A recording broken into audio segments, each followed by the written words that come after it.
South Africa is facing lots of challenges. Yes, it's facing lots and lots of challenges, and no one understands us better than us, than ourselves.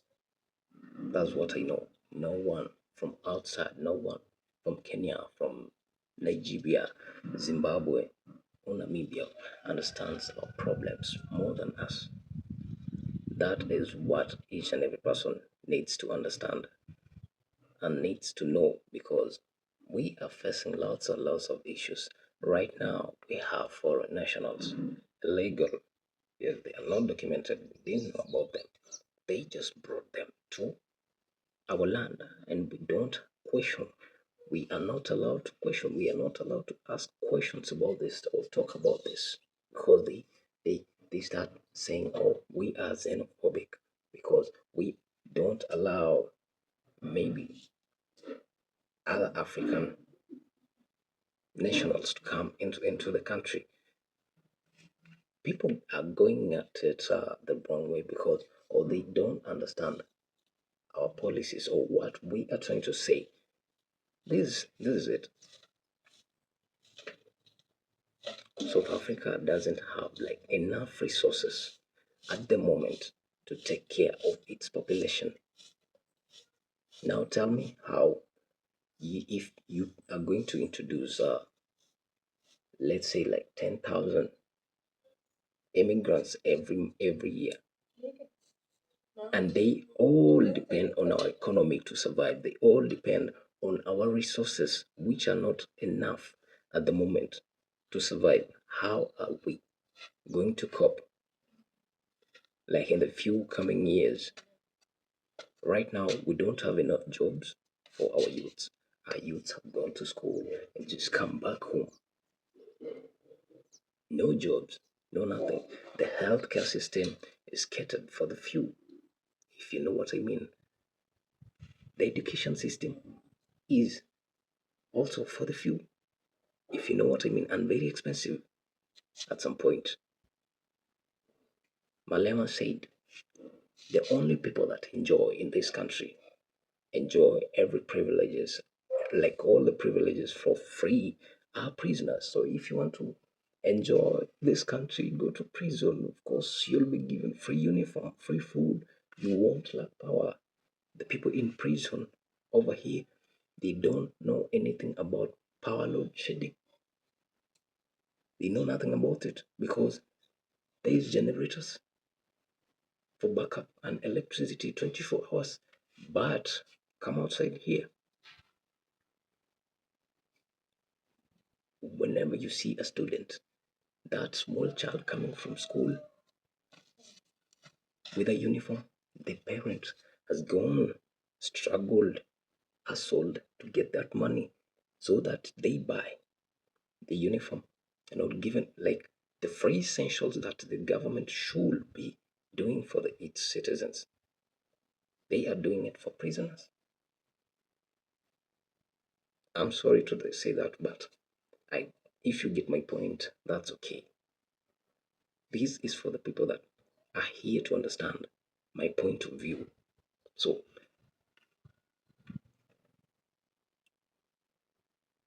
we have Israel and the USA.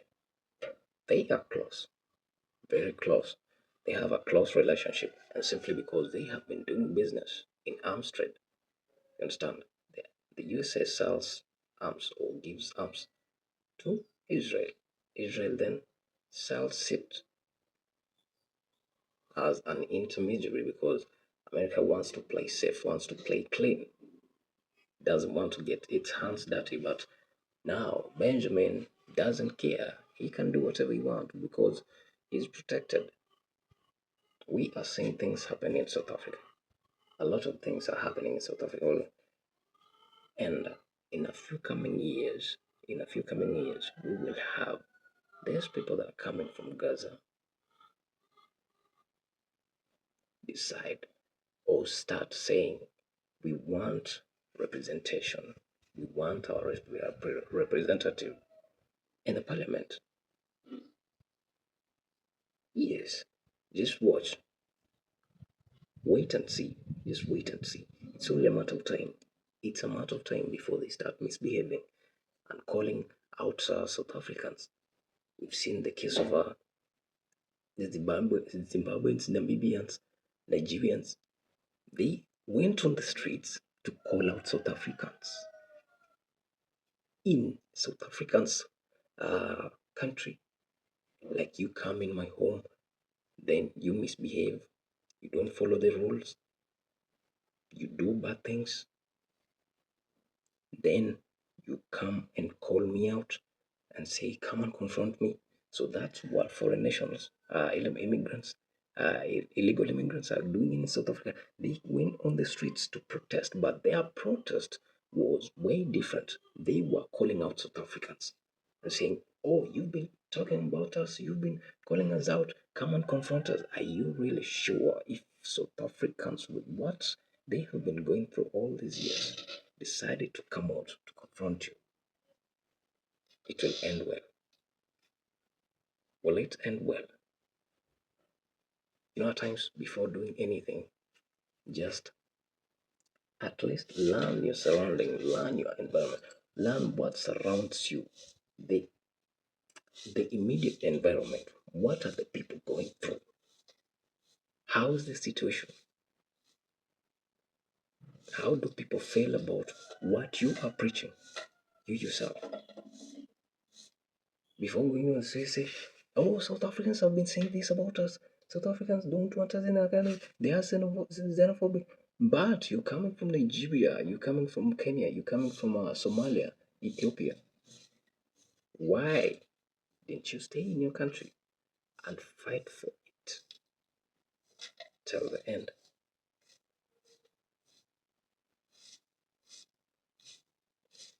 We shouldn't blame South Africans. We should not blame South Africans for anything. Trust me, they have their own issues, lots and lots of issues. Trust me, they have big problems, big problems, and big issues, or big problems are still yet to come in future.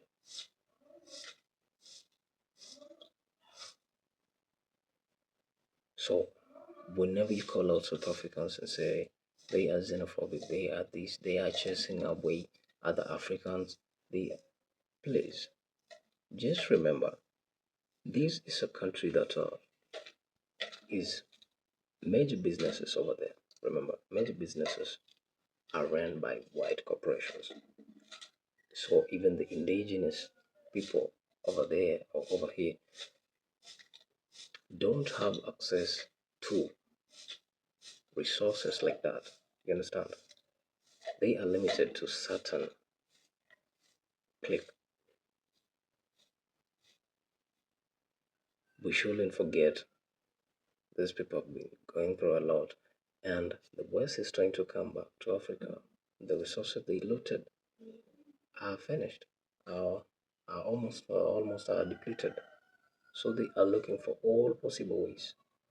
And someone did say, if you want to destabilize Africa, if you want Africa not to get united, create false narratives that will keep them fighting against each other for so long, then coming or swinging, do whatever you want, take whatever you want, and go back home. And then give them something to talk about, like the GBV. For all those people that were posting the purple, or they were using the purple prophets, trust me, that was way bigger. That was, we had a bigger agenda.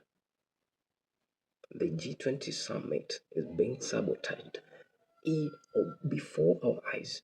The G20 summit is being sabotaged before our eyes. These people don't want the summit to happen in South Africa. They don't want this to happen because it will mean a new era. This will mean a whole new era that, oh, South Africa can hold world leaders, such a meeting or such a summit of this magnitude. So they are doing each and everything because they know we are going to put our issues on the table. Yes, we are going to put our issues as Africa or third world countries or developing countries as they call us on the table.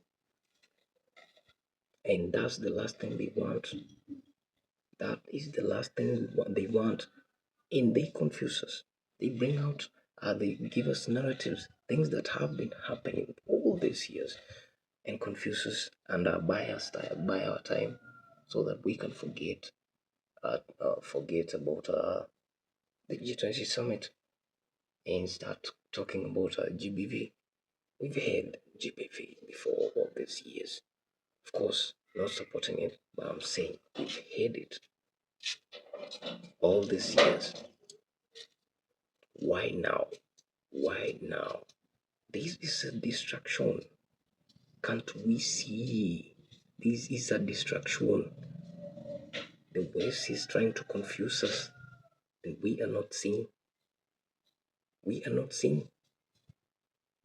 Creating false narratives to distract us away from the main agenda. Let Africa table its problems for the G20. Yes, let them discuss it.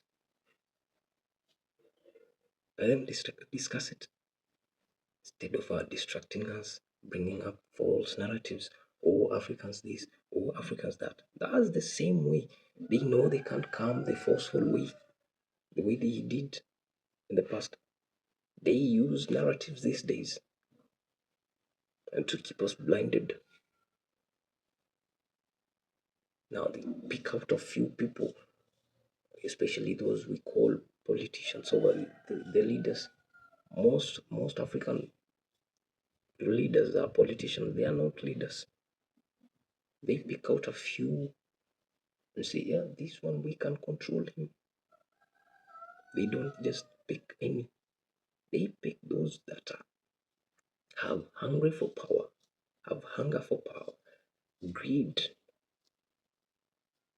and can be controlled easily. They want puppets. They don't want leaders.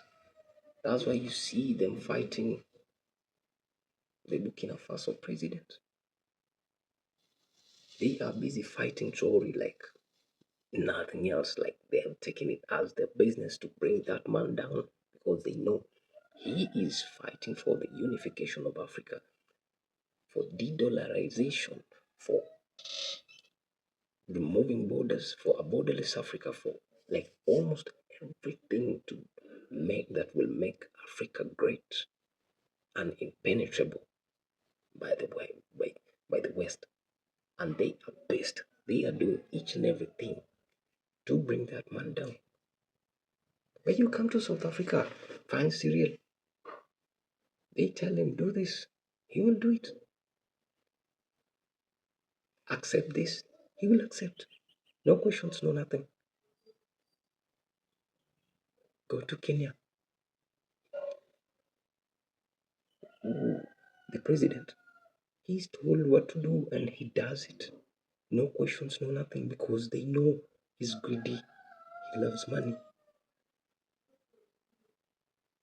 You see what's happening in Sudan, Nigeria, and the one country that is complicit in all these situations is USA. Go to each and every country that has war going on. You'll find America in between. Yes, you'll find America in between each and every day, each and every time. Go to Ukraine, it's supplying weapons. Venezuela, it's about to invade because of oil. It threatened to invade Nigeria because we know it's because of petroleum oil.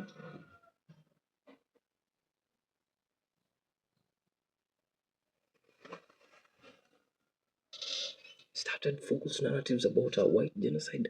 in South Africa. There is no white genocide in South Africa. We are losing more black brothers than.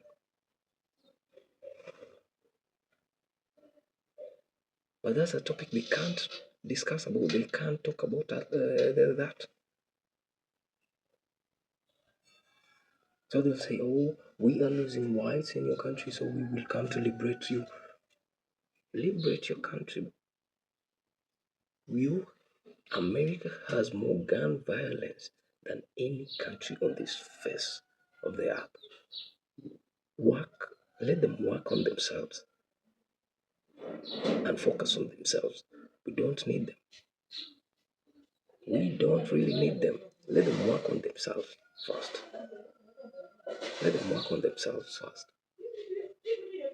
Every time I hear America saying, "Oh, we are going to a certain country to help them, to liberate them," I always think, what about Chicago? What about Florida? The number of people that have guns, the number of school shootings that happen in America each and every day is alarming. And it's a topic they don't want to talk about. It's a topic they don't discuss. You'll hear Trump. He recently, yesterday night, he hosted the Crown Prince of Saudi. He was being asked questions, direct questions, impactful questions on why he's hosting someone who is complicit in a terrorist attack. And he's like, "Stop embarrassing our guest." Like, and these are the people that are controlling our leaders in Africa. These are the people that are controlling our leaders in Africa. At the same time, threatening not to attend the G20 summit because he doesn't like what South Africa is doing.